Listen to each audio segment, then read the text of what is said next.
Züleyha, sözleri ve sadi Hacı Kakali'nin ki, yerine yetiriyar Eneş Recepova, şehrekem modalar öyünün libaslarının görkölüşüne tomoş etip bilersiniz.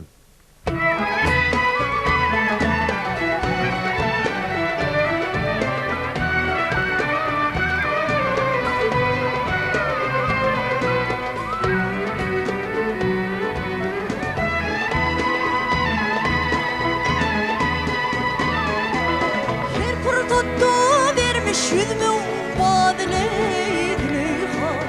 badileyha, badileyha, aşk ölünün ördüğü badileyha, aşk ölünün ördüğü badileyha, dileyha, dileyha,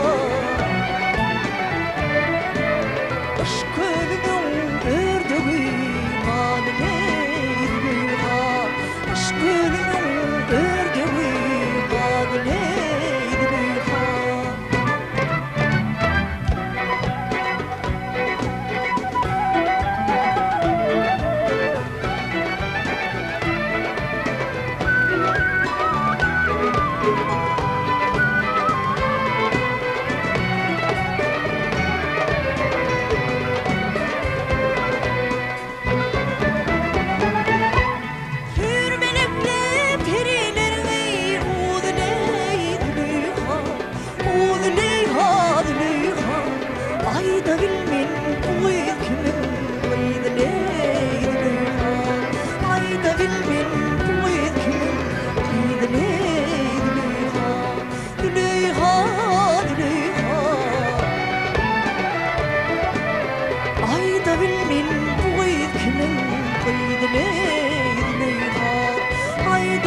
Uçak olmuş onun bahar ya dileyha,